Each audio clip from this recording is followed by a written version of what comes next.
computer audio. There we go. Now you should be able to hear stuff. Welcome to the Rebel Alliance Briefing Room Podcast. We are here to podcast about anything and everything Star Wars with you. Please visit our website where you can play current and past episodes.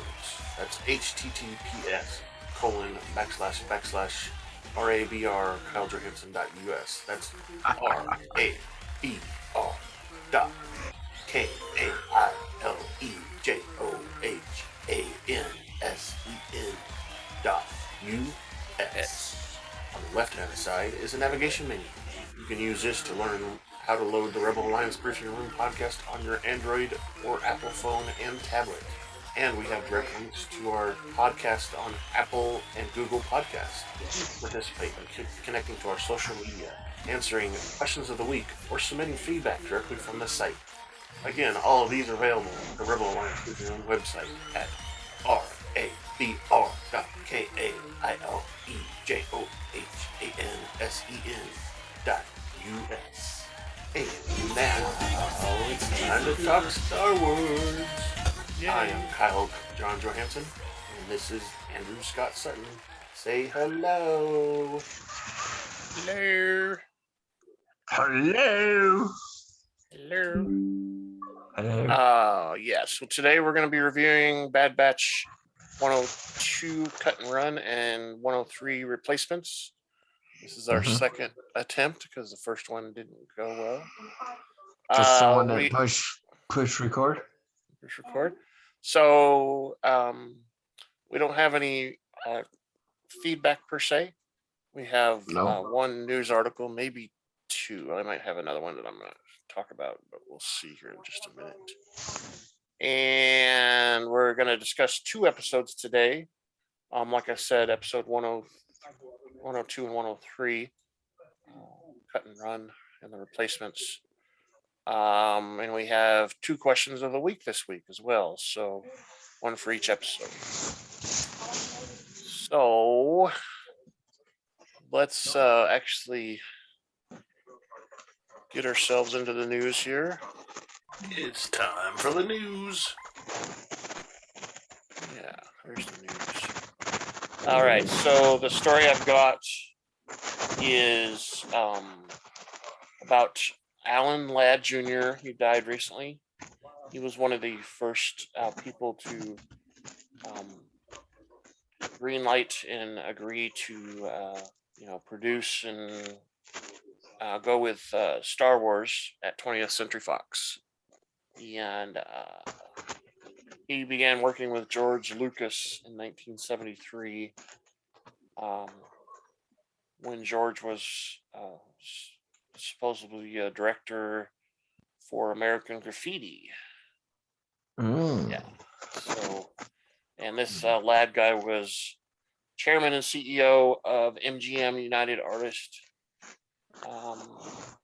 He was associated with several of the Star Wars movies, the Alien franchise, Blade Runner, Spaceballs, Thelma and Louise, Chariots of Fire, and Braveheart.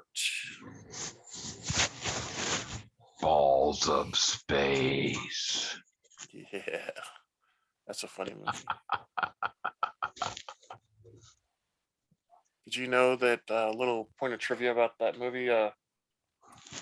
They went to George Lucas to ask permission to make the movie, and George said he didn't care what they did and what they made fun of, and they could use direct names if they wanted to, but they could not sell any merchandise. That was his one stipulation.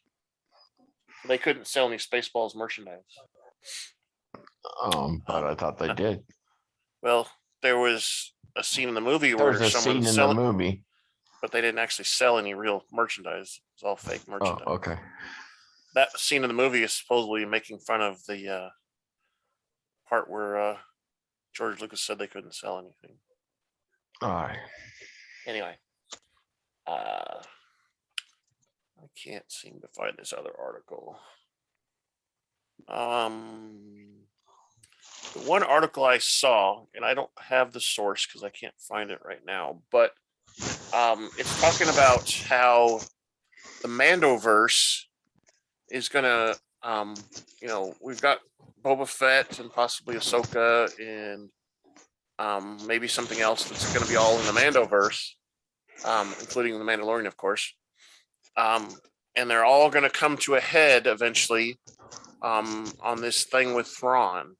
So supposedly, the whole concept is they're building this universe, and the climax is going to be Thrawn based climax. So possibly in Ahsoka they're going to find him, and then because the timeline meets up. So the Thrawn books all start around this time. And in the beginning, the first book or so, Thrawn has nothing to do with the Empire. He's still out in the Outer Rim area with his people or whatever. The only reason he actually comes this way is because he gets exiled, because he does things that they view as unorthodox, so they exile him.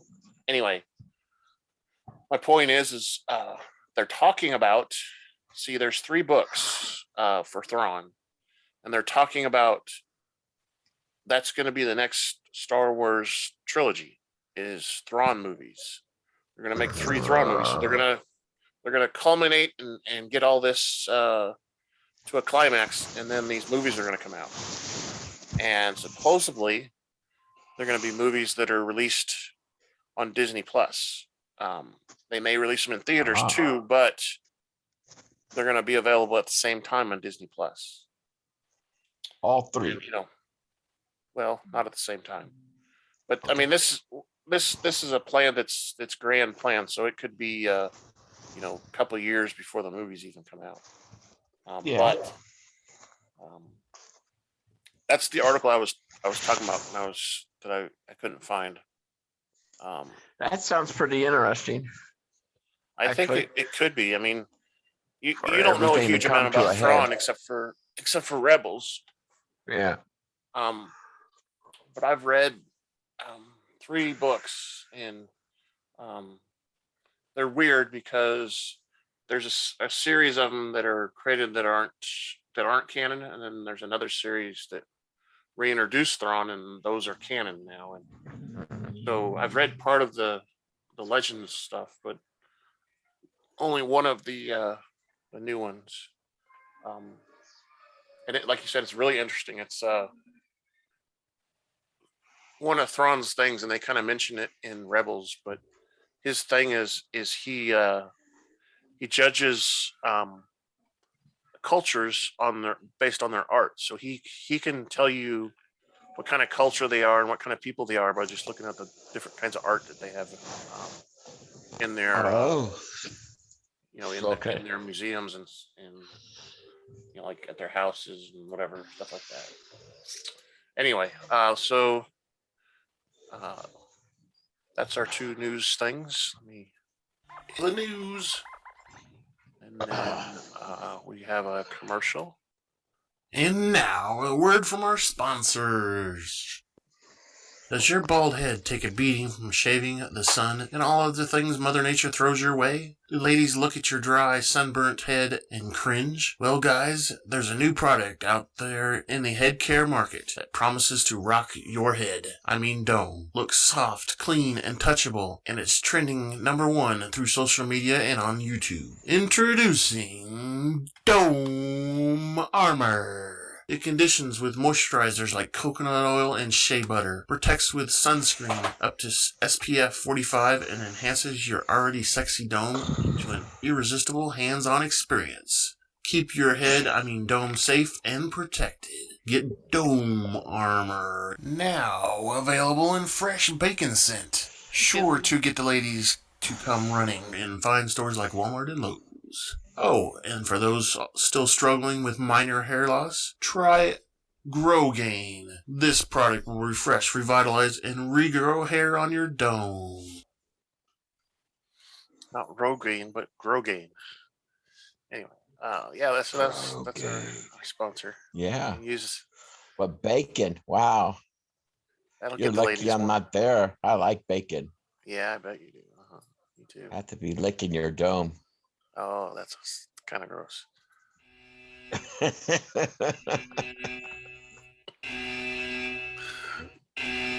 I don't want you licking my dome.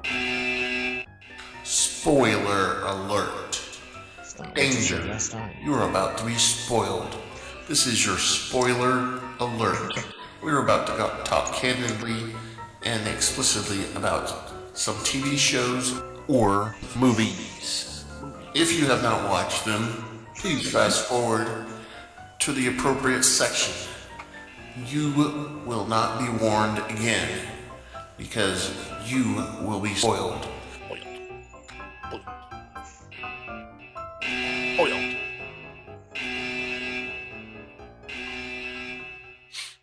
All right. I mean, this has been out for a couple of years now, so we can't be that spoiled. But so we're gonna start with episode 2, Cut and Run. This is starting out with landing on Saleucami. Every day. Hey. Hunter exits the cockpit to find Echo watching Omega and Wrecker sleeping.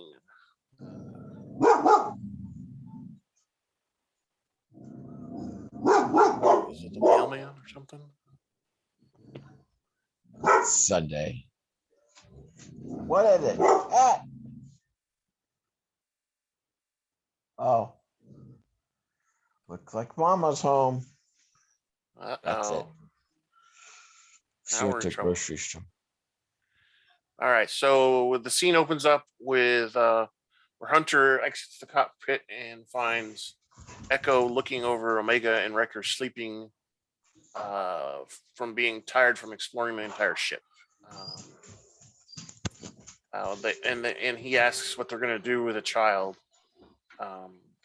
Tech informs them that they're approaching the planet, and the Marauder ascends, scattering a nexu and Nuna birds. Nexu is the big cat-like scary thing. Yeah. And they descend the gangplank, and Omega follows. And we see where Omega is actually sees the sunlight and kind of blocks it because she's never seen bright sunlight like that before. And she hesitates a little bit and exits the ship, breathes in the fresh air, and she picks up the dirt and asks what this stuff is.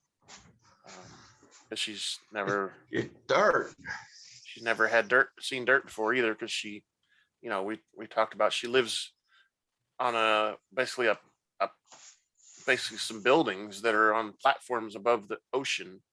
And it's because it's in the ocean, it's always raining and there's barely sun all the time. So she's not used to any of this stuff. It's like a laboratory. Exactly, a laboratory. And she skips around through the area. There's a forest of towering bith, and they walk through a field of plants with bulbous fruits. And she chases a butterfly as it goes throughout the area. Hunter adds that the person that they're visiting, his specialty is staying off the radar. But they've been friends for many years. Echo asks if they can trust a deserter, prompting Tech to respond that they're deserters as well. And this is where we see Hunter hold up his fist and say, "Stop." He points out a booby trap line near the ground. And then Wrecker says, "Oh, I got this handled." He jumps over the wire, and right behind him is a laser tripwire. I thought that was pretty funny. Yeah, and it trips up some battle droids. Those droids come up, and they're not active droids, but they scare him, and he shoots at them. And, Hunter tells him to stand down. Did I do that? Oh. Hunter tells him to stand down, and then they see a Twi'lek named Saleucami and her clone husband, Cut Loenki. Sue and Cut recognize them and ask them into their home. This is where we find out this is who they were meeting.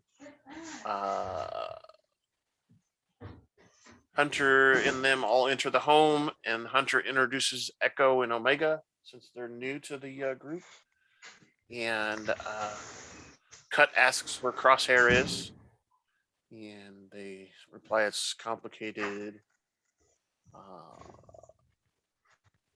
And Cut says that Rex came by and told him that the clone troopers were turning against the Jedi. And that he says that Rex was only here for a day, and I think it's Echo. No, it's probably Tech that says that the inhibitor chips is what's causing the clone army to kill all the Jedi. And then Omega explains the chip is in there to modify their behavior based on certain things that are programmed in it, which is how Order 66 works so well. Yeah, they didn't know that, and she was like, oh, matter of fact. Exactly.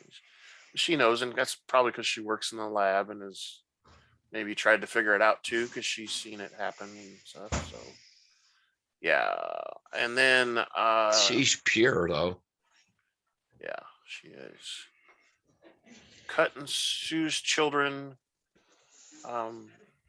enter the hut, telling their parents there's ship outside, and then they instantly see their answer because there's people, the guests are there. Wrecker gets excited to see the children. Hunter allows Omega to go play with them outside. They're playing with a ball. They teach Omega how to catch the ball while they're outside playing. Hunter explains that Omega's a clone also, and that the Kamonians did not create without a purpose. And when he asks what Omega's purpose is, Hunter says he doesn't matter. She's just a child, and compared to it's easier. Or Cut remarks that it's easier battling droids than it is raising a child. Yeah. And that Hunter has no idea what he's getting into. This is where Hunter says he has no choice because Kamino is no longer safe.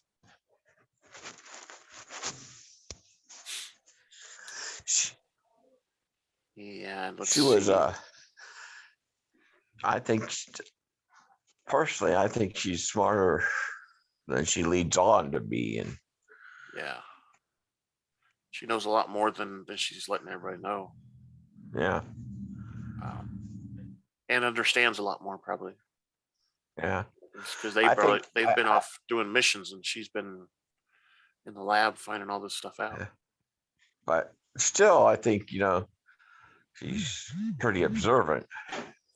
She is. She's very good at observing and finding out what's going on and what people are like and stuff from that, which is kind of a trait that Hunter has. And we were talking before. I think we're going to find out that Omega, in the long run, is going to have all the traits of the entire crew in herself.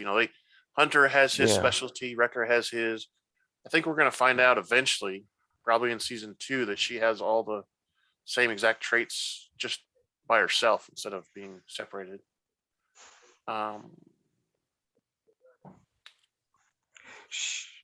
Let's see what else. So she's one in all and can switch between them. One and all. And then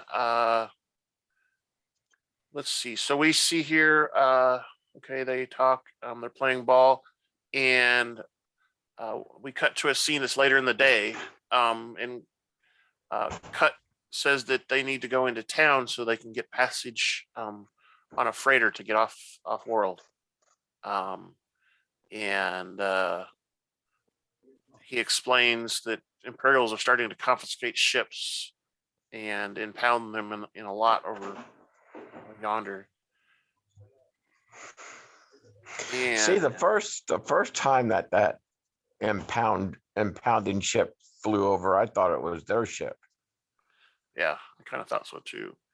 And it was just another ship, I guess. But we find out later that that's what happens to their ship too. Yeah. But so they're there. Tech they're talking does that. to Tech does that. yeah, and we're getting to that real quick here. So they're in town again. They're talking to a merchant there, and Cuts, kind of whispers off to him and says, "We need to book passage off world." And the merchant responds that he can do that, but they need a chain code to get off world, and he doesn't have that. Didn't that merchant kind of look like that one club owner from Rogue One? Maybe a tiny bit.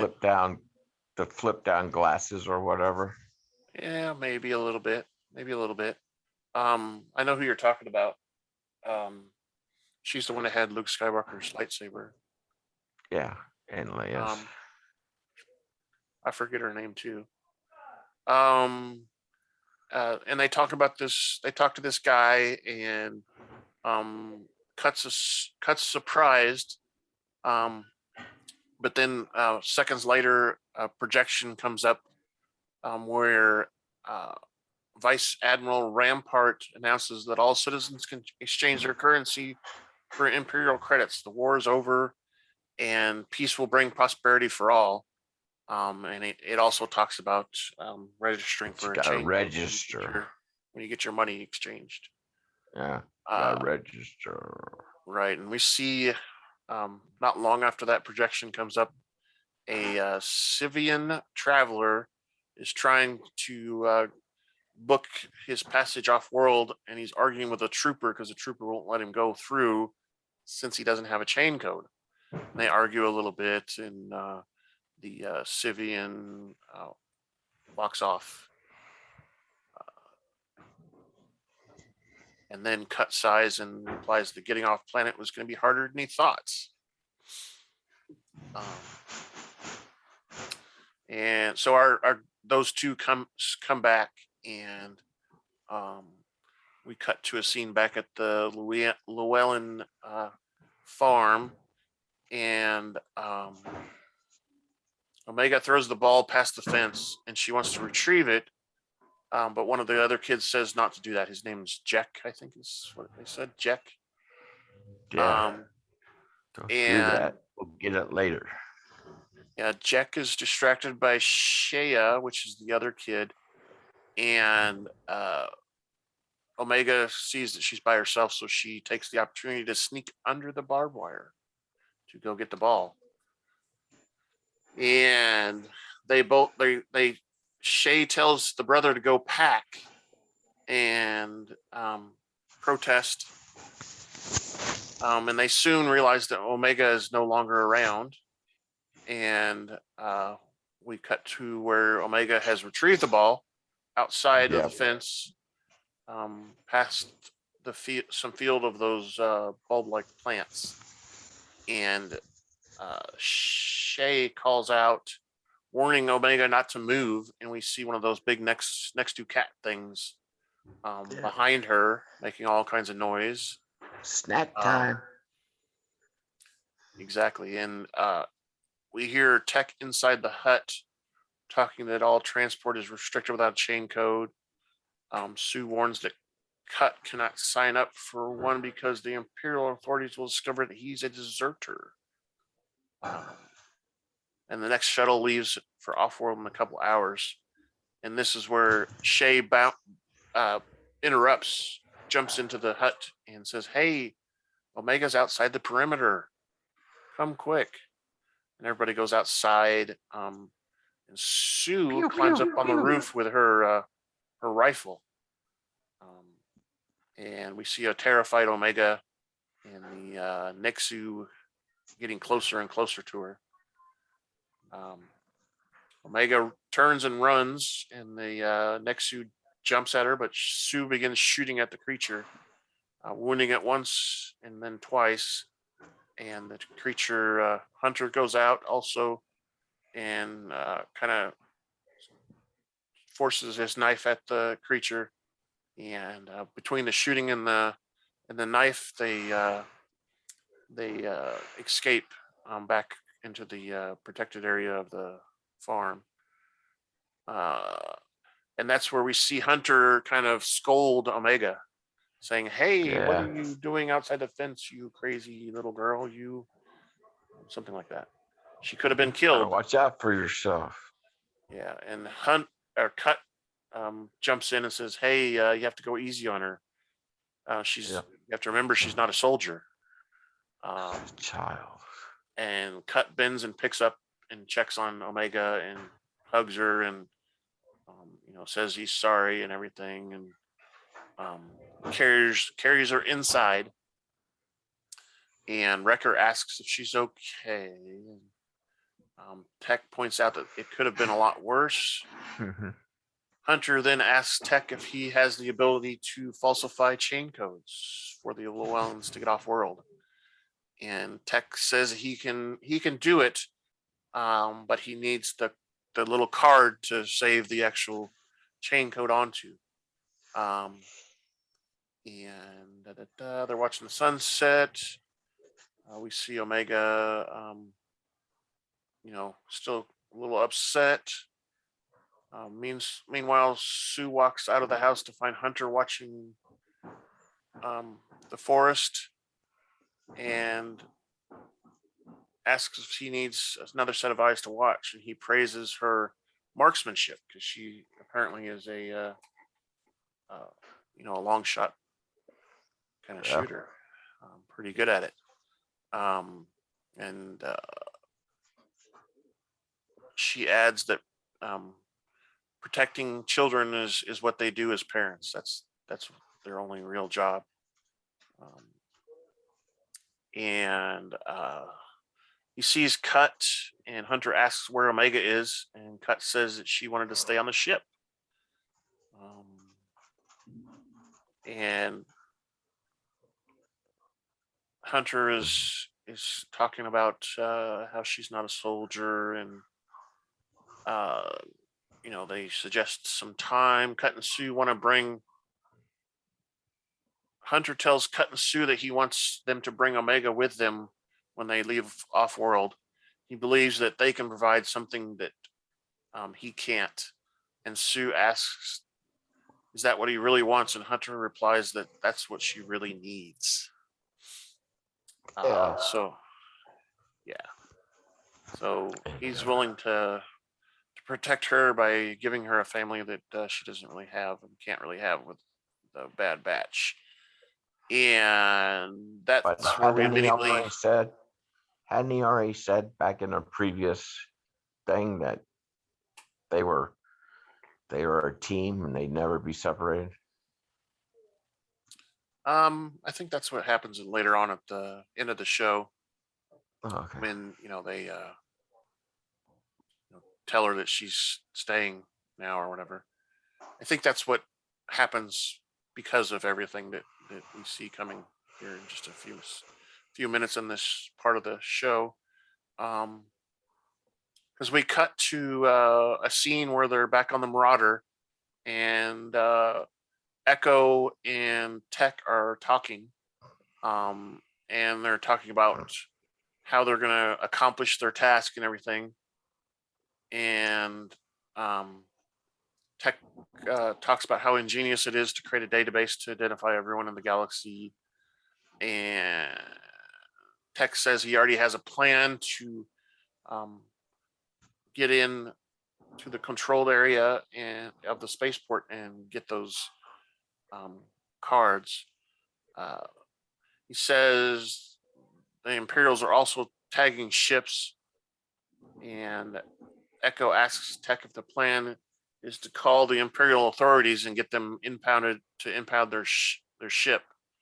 And Tech affirms that and says that that's pretty risky. And then we see that Omega is listening in the gunner seat. And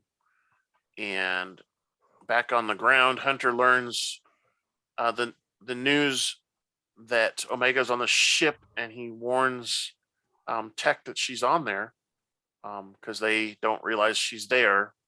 And then they see her in the cockpit, and we see a scene where the ship is being transported away. They've already called it in, and the ship is being taken away. And they end up at the spaceport impound lot. And we see them watching a trooper with a tablet in front of the security guard shack, or whatever you want to call it. Yeah. And they apply some magnetic clamps to their ship so the ship can't leave. Shortly after, Tech and Echo come out of the overhead compartment and asks Omega how she can help, and he thinks that they can handle it, and they want her to kind of stay because it's too risky. And he tells her, that the security booth is where the cards are. So Echo exits the Marauder, avoiding some troopers. After the guard exits, Echo enters, and he inserts his little, his arm to download the information he needs. And Tech tells him they are safe in the kiosk, but they can't seem to find the cards to download them on. And we see Hunter and the Lawquanes entering the spaceport, getting ready to go off world. They still need the chain codes, of course, and Tech contacts them and informs them that they're there, and they can't find the chain code cards. And that's when we see Cut tells them that it's got to be someplace inside of a safe somewhere that's locked up. As the Lawquanes and Hunter wait in their queue to board the ship leaving. And this is where we see that Echo and Tech find the cards and grab the cards and come back to the ship. And Tech and Echo are in there kind of basically programming the cards. And one of them looks out the window and sees a bunch of troopers heading towards them, and they don't want to get caught with the codes. So Echo starts firing towards the Imperial troopers. And he discovers that Omega and the discs are now missing. They're gone. And they look through the window, and then they see Omega outside sneaking through the spaceport with the discs. And Echo doesn't have an idea about what the plan is anymore.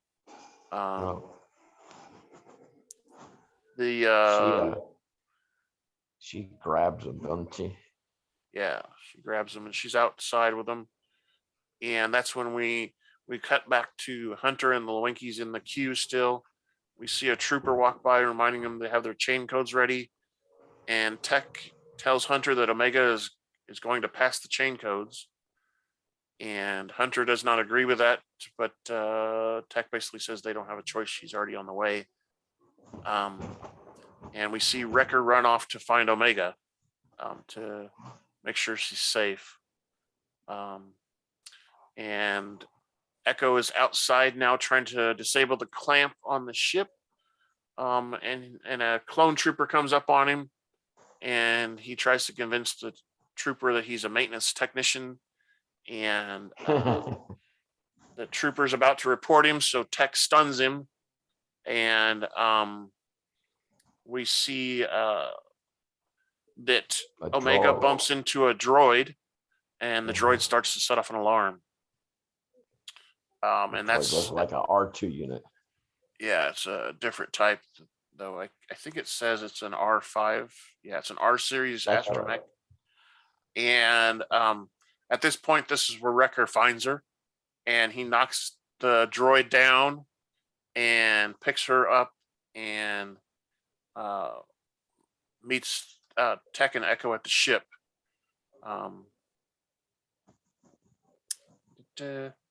And Wrecker sends Omega on to meet the others at the queue they're in to board the ship.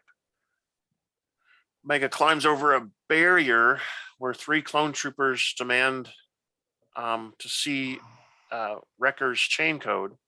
And this is the point where Wrecker puts up his hand and says, "Oh, it's over here." And he says, "No, it's over here." And then he clunks their 3 heads together, which is, like you said, it was a Three Stooges moment there. Stooges moment, yeah, that was great. Yeah, they knock them all 3 out, which is kind of weird. I've always wondered how that works because of those helmets, but whatever.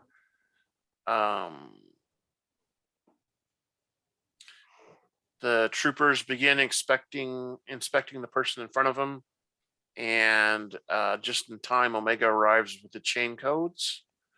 And Omega notices that Tech made 5 chain codes instead of 4. And Cut is surprised that Hunter did not tell her yet. So Cut and the family move on, and Hunter tells Omega that she is leaving with Cut and Sue. Omega at this point is shocked and tells Hunter that Hunter tells her that she needs a family, and the Winkies are good people that will provide her what she deserves. And Omega says she wants to stay. She wants to stay with the crew. And Hunter tells her she has to go. It's for her own good. And she gets back in line with the Winkies, but kind of, is wondering what the heck's going on. They're at the kiosk, and they hand off the chain codes. The trooper scans them all, and there's a little tense moment there. And we're back at the Marauder then, because they've obviously gotten through. Echo works on deactivating the magnetic clip, and after a tense moment, a clone trooper manning the security kiosk approves the Winkies chain codes and allows them to enter the spaceport. Omega looks back at Hunter, and Tech informs Hunter that they've outlasted their welcome. They need to be prepared to leave. We gotta go. And this is where we see Sue touches Omega's shoulder and asks her if she's ready. And Omega is still not decided what she wants to do. We see decided. Yeah, she's decided. She just doesn't know how she's going to do it. Wrecker throws a crate at a clone trooper, and Hunter begins fighting the troopers off as well, that are attacking Echo and Tech at the ship. Echo informs Hunter that the magnetic clamp system is not responding, and we see Wrecker make it to the ship and uses his brute force to pull the clamp off. They all board the Marauder, and Wrecker asks where Omega is. Before anybody can explain where she is, they hear Omega telling them to wait for her. Wait for me. And she runs toward them, but a clone trooper grabs her by the ankles before she can get there. And Hunter shoots the trooper. Yep. We see Cut and Sue and the clan board the shuttle, and the shuttle takes off. Before they board, though, they see a trooper that kind of is questioning them. Says, "Hey, you look familiar." And the trooper gets distracted by the battle that's going on between our Bad Batch, and runs off and lets Cut and Sue actually board the ship.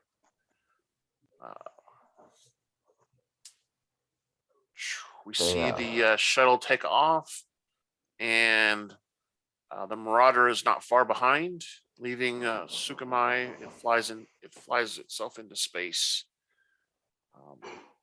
And we come here to jump the light speed, and then all of a sudden he's like, yeah. Oh. This is where we come to the last scene that we were kind of talking about, where they're inside the cockpit, and Wrecker's using the droid to do the bicep lifts with it, and Omega sits down and has a heart-to-heart with Hunter about her being with them. And this is where Hunter says that he did not need to get rid of her. And she reminds Hunter that she left Kamino with them on purpose. And this is where Hunter admits he has a lot to learn. And they sit. The show credits run as Omega and Hunter sit across the table from each other, talking and being all soft and cuddly.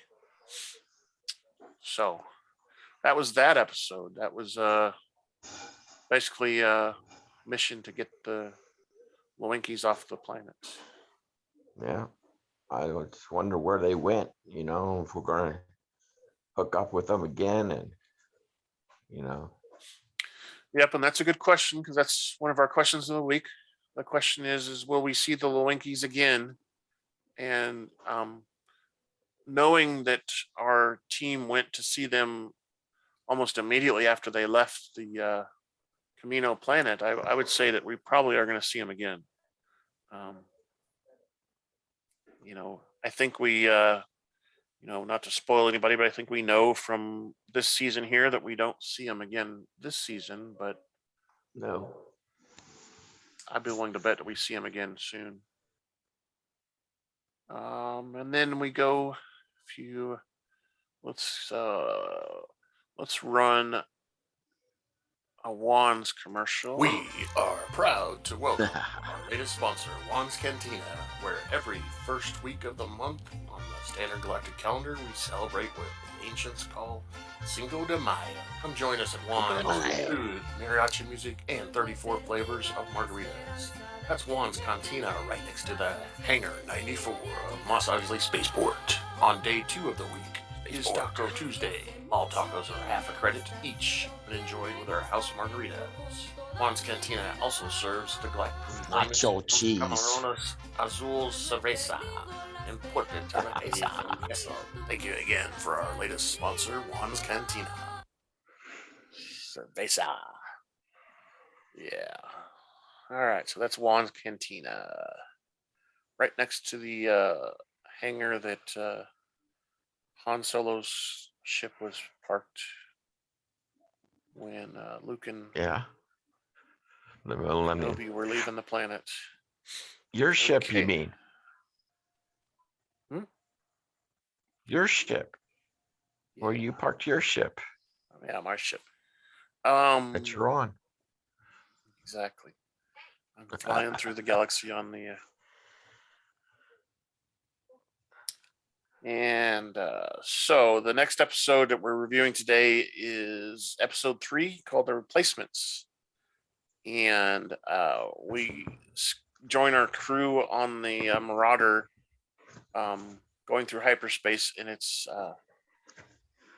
we see Omega is reading a tablet while leaning against the Gonki droid. Robot. And Hunter enters and says it's chow time, and he hands her a ration bar. And we see Wrecker get excited, and he slides down and says, "About time." Grabs his ration bar and chows it down instantly and asks for another. And Hunter says that the rations are low, so that he doesn't get another one. This is where we see Omega offer hers. And as Wrecker reaches for it, Hunter reminds Wrecker that she doesn't even have a place to sleep on the ship. Yeah. You're going to take her food too. So Wrecker lets her keep the ration bar, and that's when we see the lights flicker. Oh no. And Hunter yells at Echo, and he thought that they had fixed this problem. And Tech explains the ship got hit pretty hard when they were leaving by all the fire from the troopers. And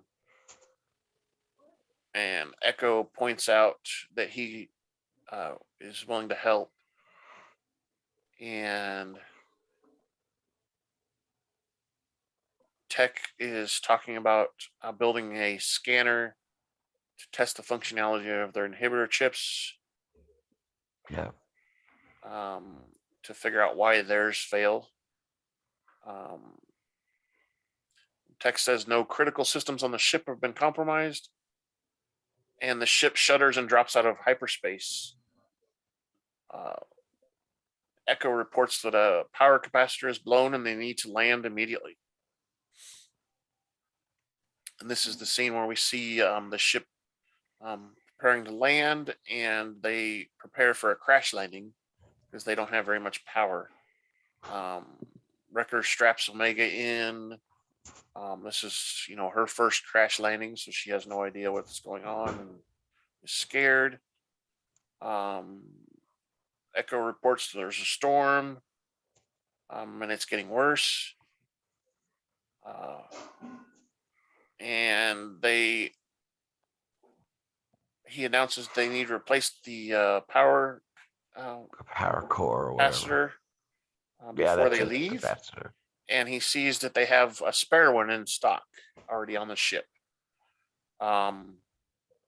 So they look around for it, and during that process, they find Crosshair's weapons kit. And Wrecker sighs and says he admits that he misses Crosshair. And Echo reminds him that Crosshair shot him. And Tech responds that Crosshair's betrayal could be due to his inhibitor chip. And Hunter says, stop bickering and go fix the ship. And then we cut to a scene that's back on Kamino. This scene's called Special Forces. And we see CT-9904, which is Crosshair, undergoing a medical scan. And he is informed that all his vitals are at optimal levels. Tarkin and Nala Se are watching, and Nala Se reviews the notes on the procedure and replies that and Tarkin replies that he hopes that he stays that way. And then we see Vice Admiral Rampart enter the room, and Tarkin congratulates him on the chain code initiative. It's been successful at allowing them to track people. And he asks about the Project War Mantle, and Rampart confirms that the recruits are ready to begin training under their new commander. Rampart tells Harkin his vision for a largely enlisted army and assures that Kamino. Nalase assures him that Kamino can provide enough clones for such a force. Wow, I sneezed. But Rampart insists the combination of recruits trained by clones is optimal for strategy, and one that Tarkin seems to support. And we have Rampart introduce Tarkin's to the Empire's first elite squad, and then we cut back to the moon that the Marauder has landed on. Echo and Tech leave the ship to replace the capacitor. And Echo investigates a snarling sound off in the distance.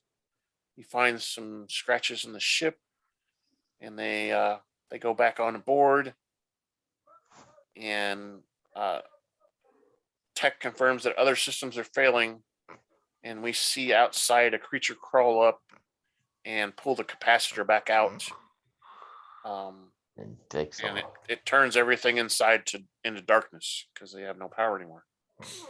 And we see Omega looks out the window and sees the creature run across the viewport holding the capacitor.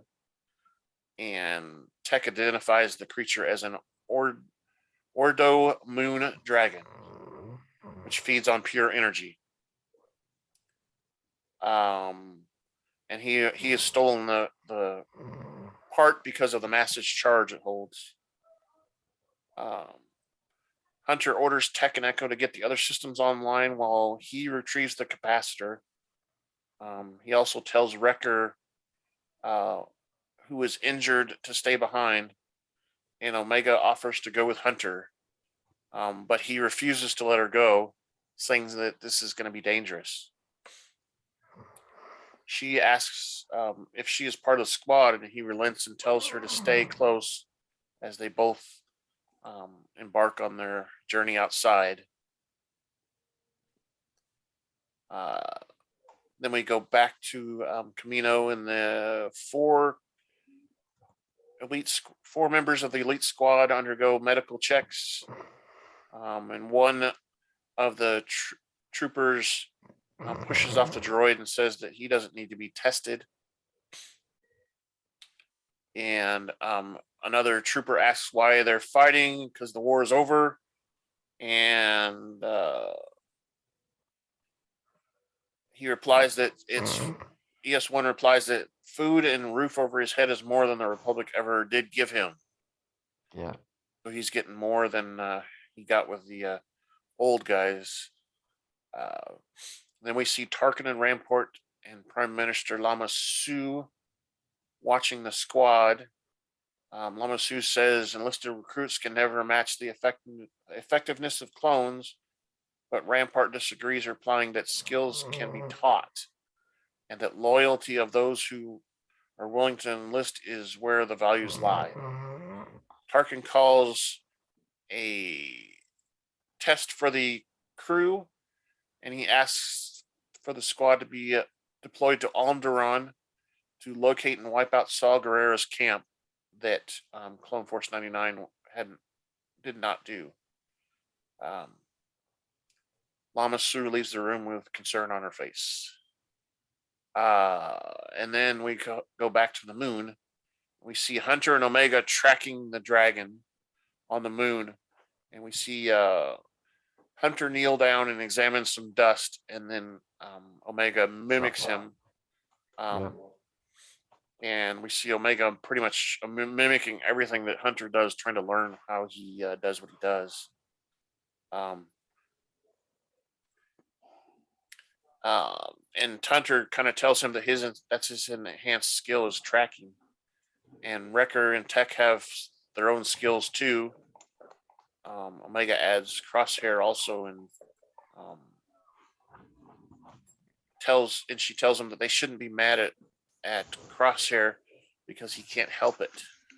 That's the way he's been conditioned.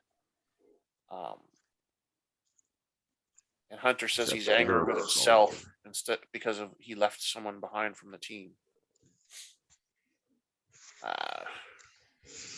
And we cut back to the elite squad. They're on their way to Onderon. It's all Guerrera. Yeah.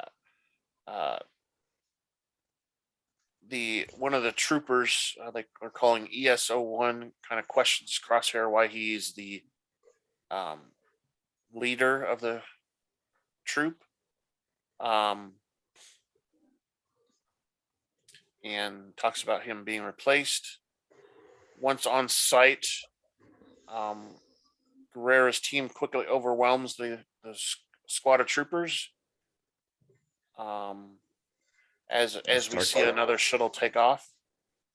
They start questioning the people left behind.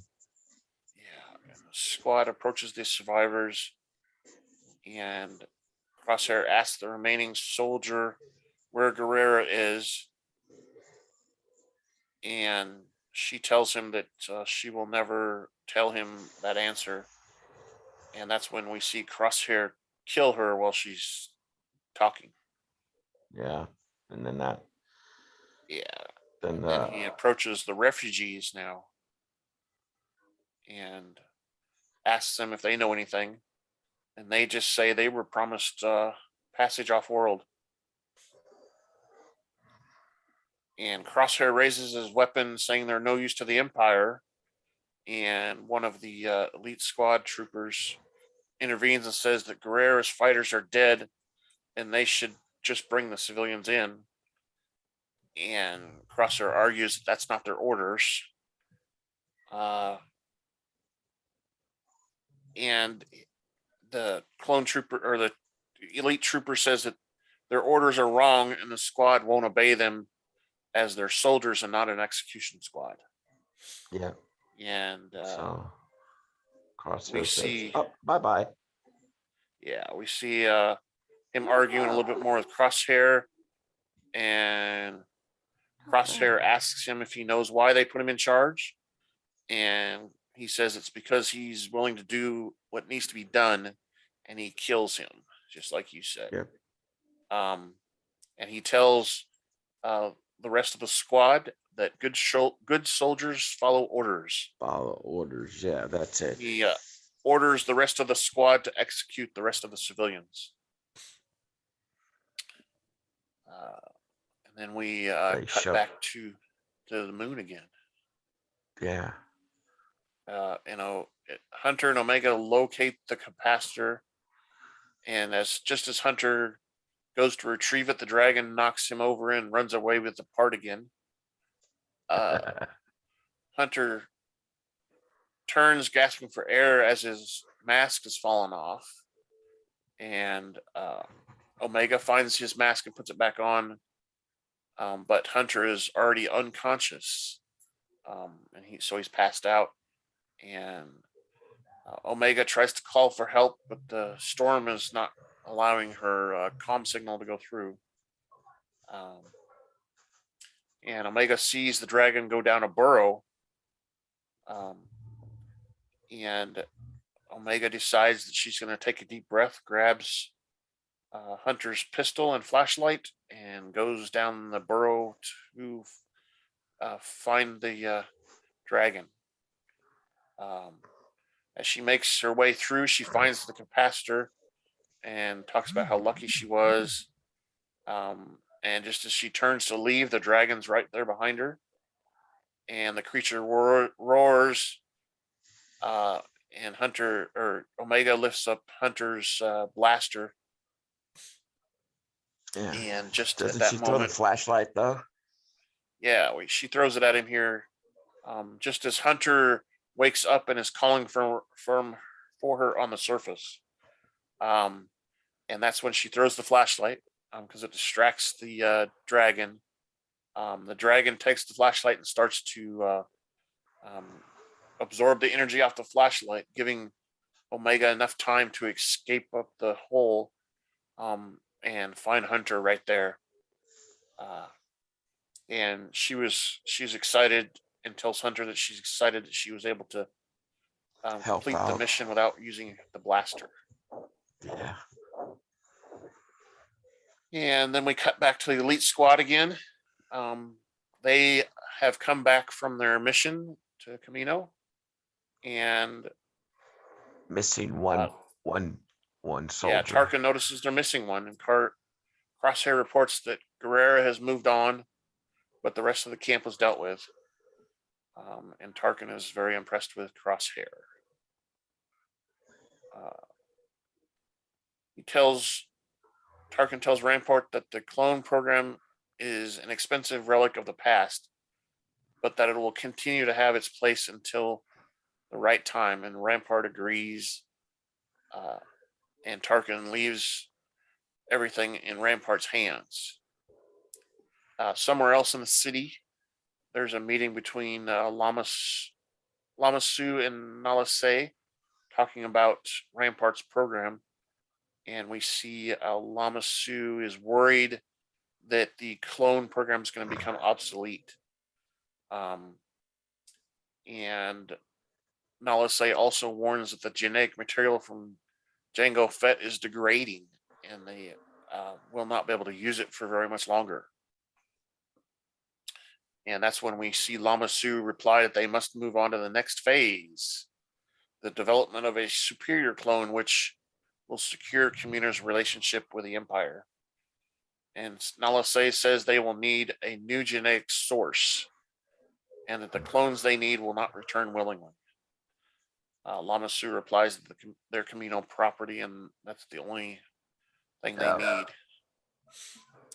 And we see Crosshair with the squad. They return back to the old barracks of Clone Force 99, and the elite squad begins to take up bunk in their leftover bunks that's not Crosshair's, while Crosshair sits in his bunk and kind of... He sits on his, doesn't he? Doesn't it look like he has afterthoughts, or he's evaluating something, that's for sure. We don't know really what it is, but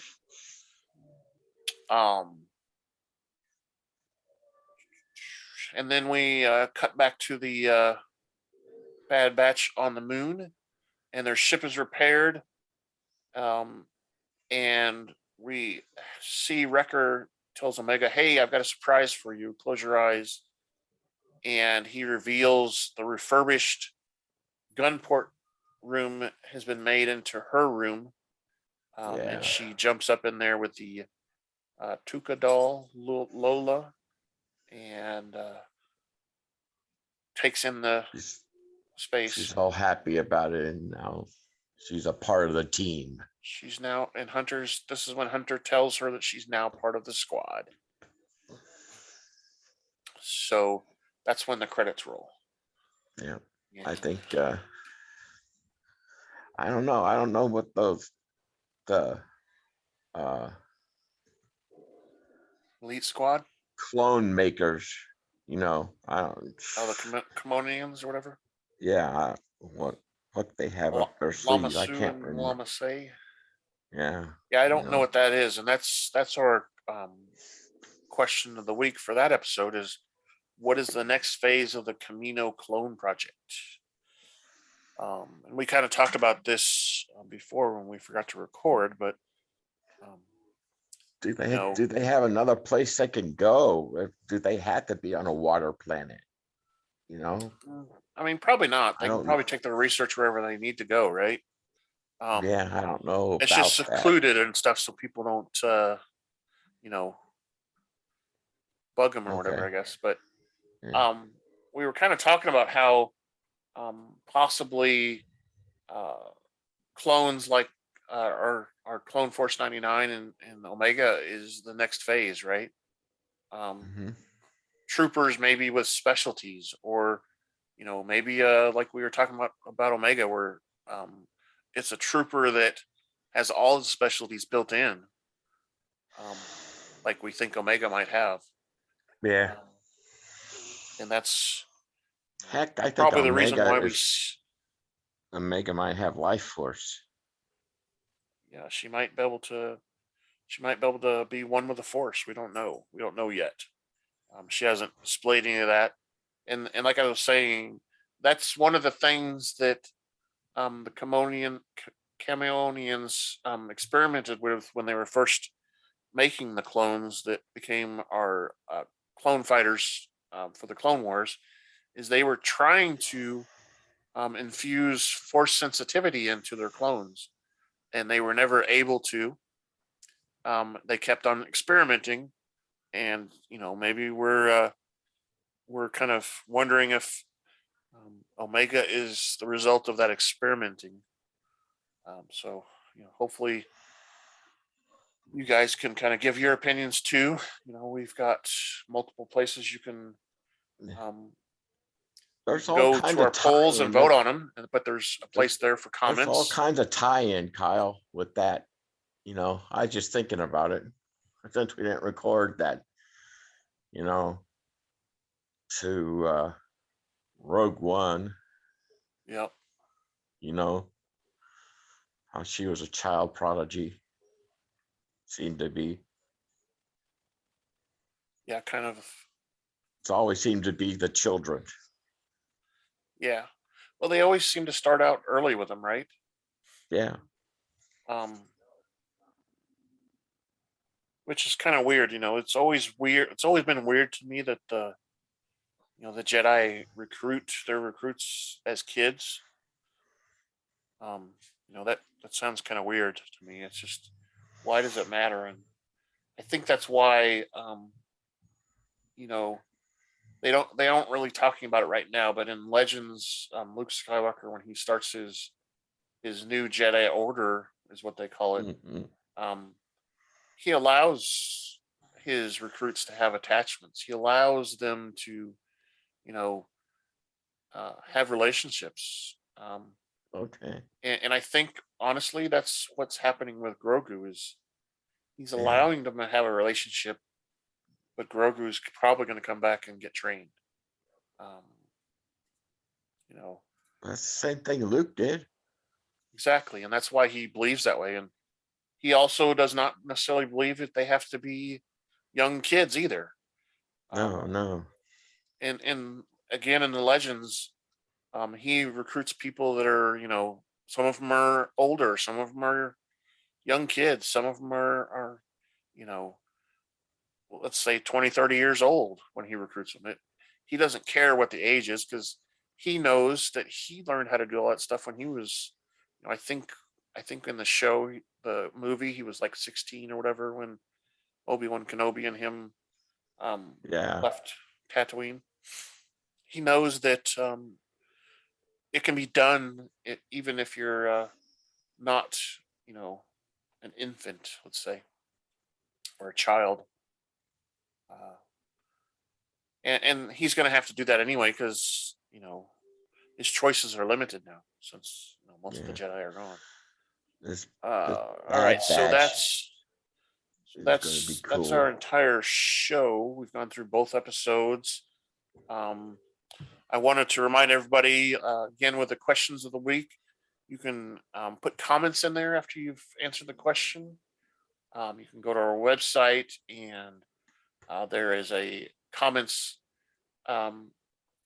feedback little section where you can fill out a form. We are on YouTube. This video that of Scott sleeping most of the time is going to be up on YouTube later on. Ha ha ha. Oh, And my eyes are giving me trouble. And there are comments that you can put on YouTube.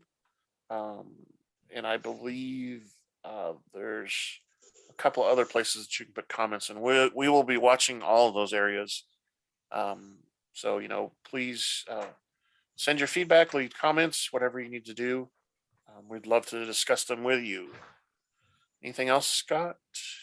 No, I just gotta go put my eye drops in. All right, let me hit the... Thank you for listening to the Rebel Alliance Briefing Room podcast. Please visit our website where you can play current and past episodes. That's https://RABR KyleJohansson.us. That's RABR.KyleJohansson.us. On the left-hand side is a navigation menu. You can use this to learn how to load the Rebel Alliance Briefing Room podcast on your Android or Apple phone and tablet. And we have direct links to our podcast on Apple and Google Podcasts. Please participate by connecting to our social media, answering questions of the week, or submitting feedback directly from the site. Again, all of these are available at the Rebel Alliance Briefing Room website at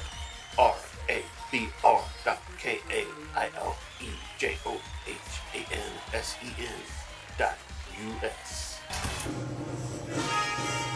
This podcast in no way is approved, sponsored, or owned by Lucasfilms Ltd., Disney, Disney Plus, or any of its subsidiaries.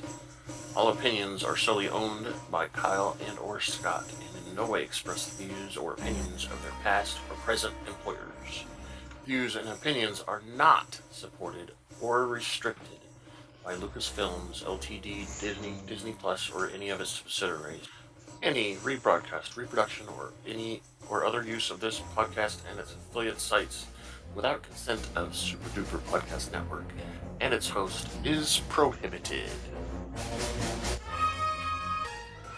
I am Kyle Johansen, and this is Andrew Scott Sutton. Say goodbye now. Goodbye Hey now. man, bye now. Behave. Yeah, you guys be good. All right, let me stop the recording.